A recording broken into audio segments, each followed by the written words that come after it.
Good morning, class. So for today, before we start prior to our formal discussion, let's have a prayer first. In the name of the Father, and the Son, and the Holy Spirit. Amen.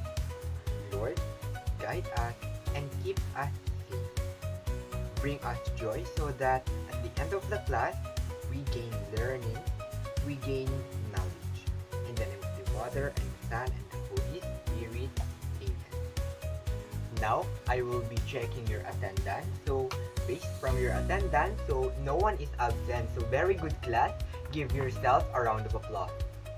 Okay, class. So, before we start, so prior to our formal discussion, if anyone or any group is being participative, we will give them 11 claps. Now, 11 claps is like this. 1, 2, 1, 2, 3, 1, 2, 3, 4, 1, 2. So, we will give them or we will give he or she 11 claps. Is that understood? Okay, very good.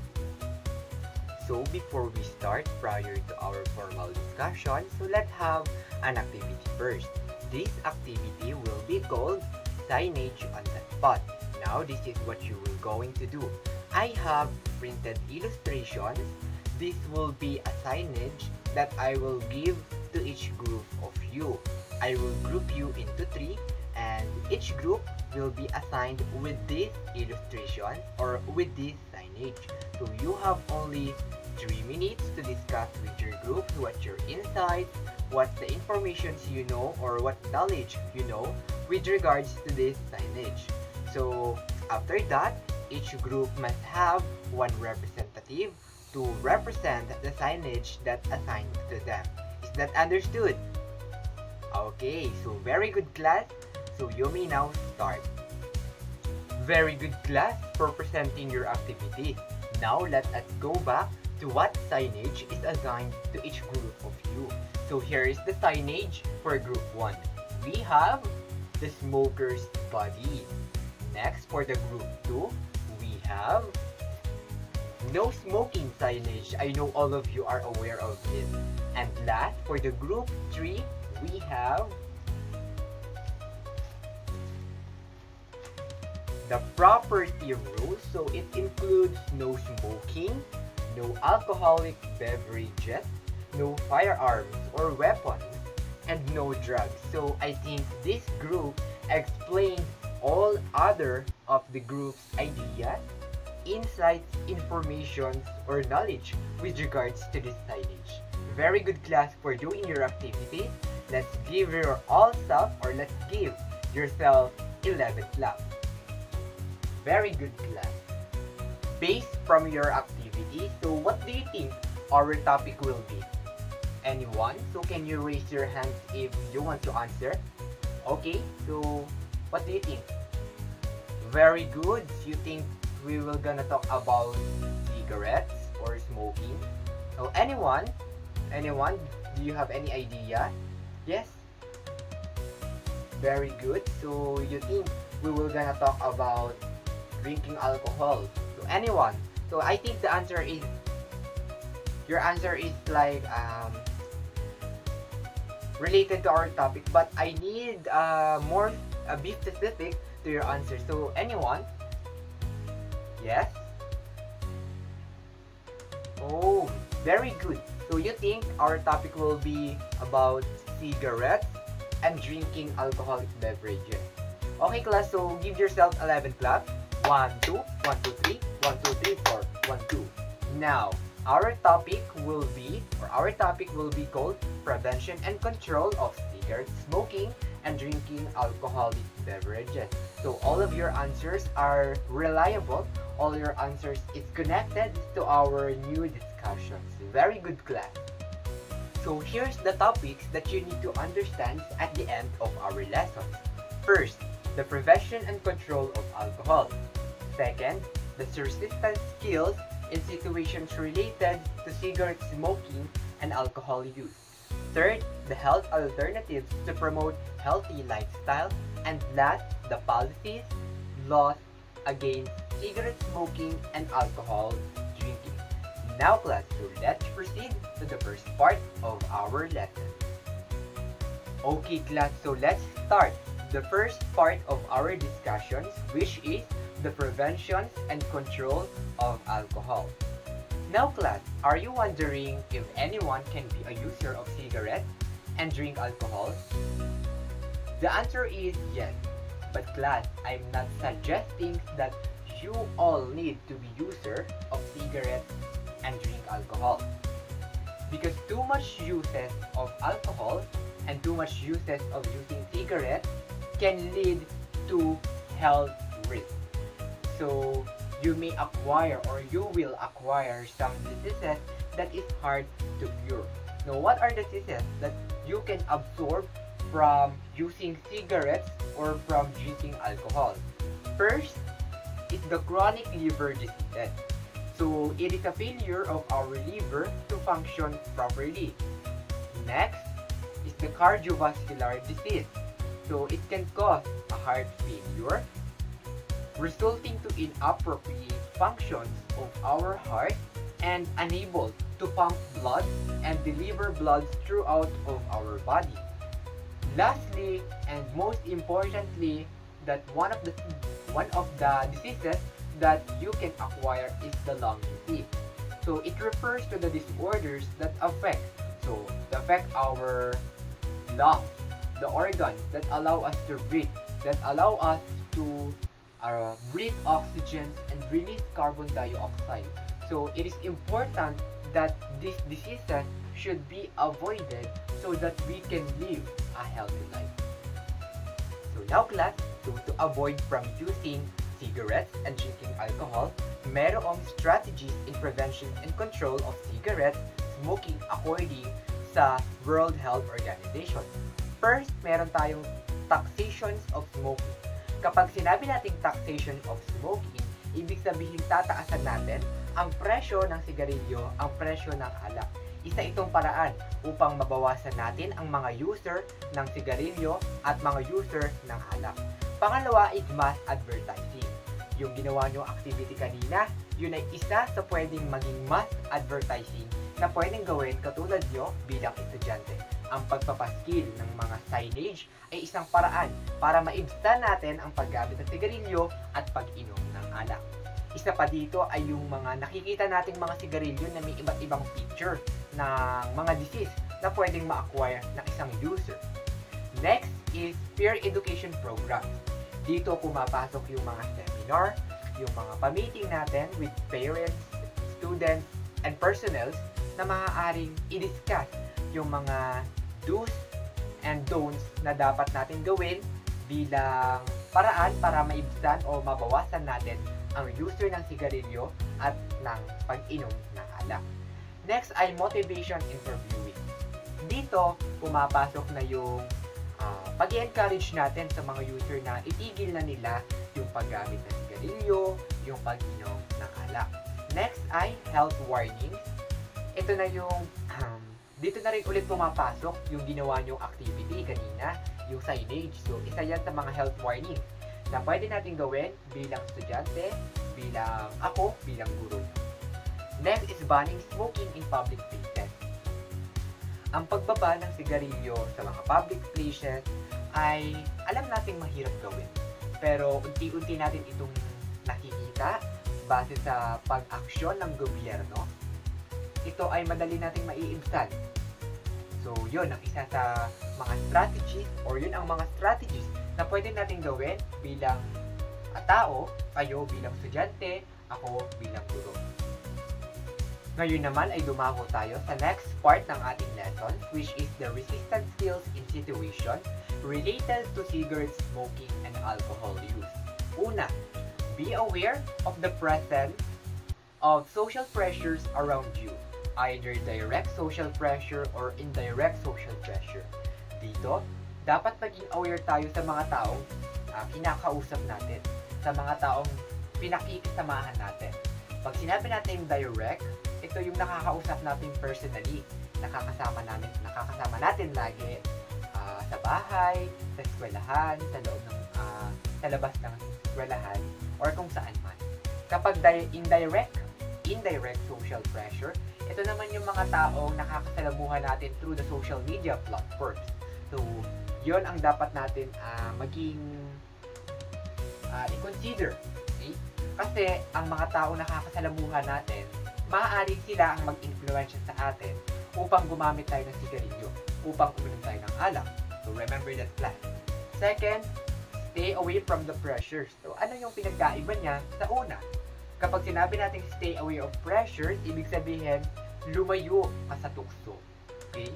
Yung tukso na aalukin ka ng mga kaibigan mo ng alak, ng sigarilyo, dapat iiwasan mo yun. So stay away from the pressure. Next, just say no. Okay? Hindi madaling sabihin or hindi madaling gawin ang magsabi ng no.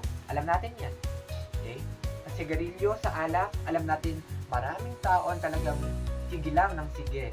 So, I think one of the powerful resistance skills na gagawin nyo as students, just say no. Okay? Alam nyo na yung mga diseases na maaari nyo ma-acquire. So, iwasan natin yun. And last, ask for support from relatives and friends. Dito, alam ko nagkakaroon kayo ng two conceptions. Una, yung mga relatives nyo na healthy living life. And pangalawa, syempre, akala nyo ay huwag kayong mag-aas sa mga relatives nyo na user din. Okay? Iiwasan natin yon. Mag-aas kayo ng advice sa mga relatives nyo na ang importante para sa kanila ay to live a healthy life. So, I think you consider that. Do you understand, class? Okay. So, can I hear 11 claps? So, 1, 2, 1, 2, 3, 1, 2, 3, 4, 1, 2. Okay, class. So, very good. You are all participative. You're all learning. So, yeah. Okay, class. So, the next part of our lessons will be health alternatives to promote healthy lifestyle. Now, what are those? So, first, prioritize on studies or prioritize your studies.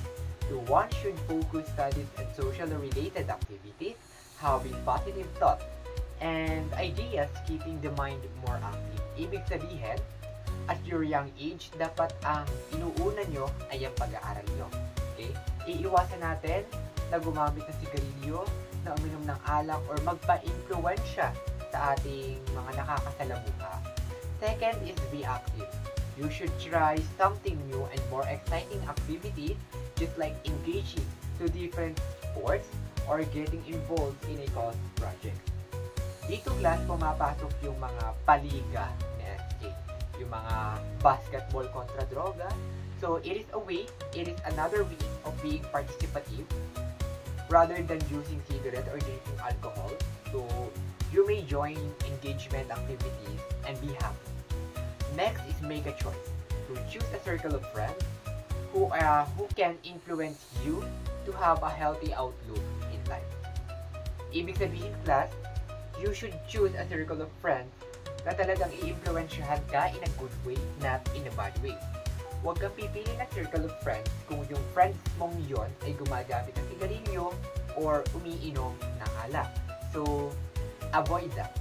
And lastly, spend time with your family. So, a happy and healthy family raises children to become confident in life and capable in making wise decisions. So, syempre, pinakamahalaga sa mga maaari mong gawin as health alternatives ay yung pag-spend mo ng time together with your family or together with your peers or friends. So, it is a way also para maging health alternative. Kasi kung wala ka niyan, maaari ka talagang ma-influensyahan ng paggamit ng sigarilyo or pag-inom ng alak. Okay, class, so before we proceed to the last part of our discussion, so let's do a recap first. So, the things that I also discussed is the prevention and control of alcohol. Next is the strategies in prevention and control of cigarette smoking according to World Health Organization.